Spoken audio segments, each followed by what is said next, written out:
The notion that the mainstream media uses global warming to oppress Christians is a concept that has gained significant traction in recent years.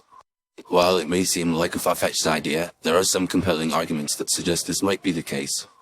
To begin with, it's essential to understand that the mainstream media has a significant influence on shaping public opinion and perceptions.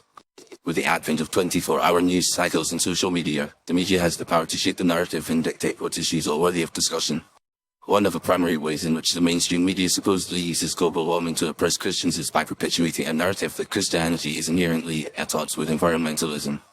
This narrative suggests that Christians are anti-science, anti-environment, and fundamentally opposed to the idea of global warming. However, this is a gross simplification and misrepresentation of the Christian faith. Many Christians believe that taking care of the environment is a moral and biblical imperative, and that Christians have a responsibility to be good stewards of the earth.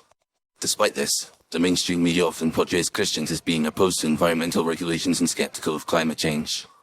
This narrative is perpetuated through the selective coverage of certain stories and the omission of others. For example, when a group of Christians speaks out against environmental regulations, it's often covered extensively in the media. However, when Christians advocate for environmental protection and climate action, it's rarely reported. This creates a skewed perception of Christians and their views on the environment, which can be damaging to the Christian community. Another way in which the mainstream media allegedly uses global warming to oppress Christians is by promoting a secular, liberal worldview that is often at odds with Christian values.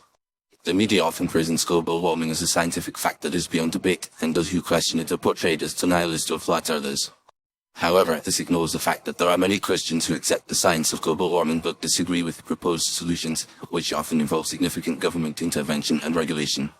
By framing the debate in this way, the media creates a false dichotomy between science and faith, which can be alienating for Christians who care deeply about the environment. Furthermore, the mainstream media's coverage of global warming often involves a significant amount of emotional manipulation and alarmism.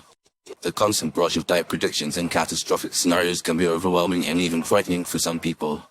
This can lead to a sense of hopelessness and despair, which can be particularly damaging for Christians who are taught to have broken faith in the face of adversity. By perpetuating a narrative of fear and doom, the media can create a sense of spiritual disorientation and disconnection, which can be oppressive for Christians. In addition, the mainstream media's emphasis on global warming can also be seen as a way of diverting attention away from other important issues that affect Christians. For example, the media often gives scant coverage to issues such as religious persecution, abortion, and traditional marriage, which are all important concerns for many Christians. By focusing so intensely on global warming, the media can create a sense of tunnel vision, where other important issues are ignored or marginalized. This can be oppressive for Christians who feel that their concerns and values are being overlooked or dismissed. Finally, it's worth noting that the mainstream media's use of global warming to oppress Christians is often a subtle and insidious process. It's not always a conscious or intentional effort to marginalize or oppress Christians, but rather a reflection of the media's broader cultural and ideological biases. However, the impact can still be significant, and it's essential for Christians to be aware of these biases and to engage critically with the media's coverage of global warming. By doing so, Christians can promote a more nuanced and balanced understanding of the issue and work to create a more inclusive and respectful public discourse.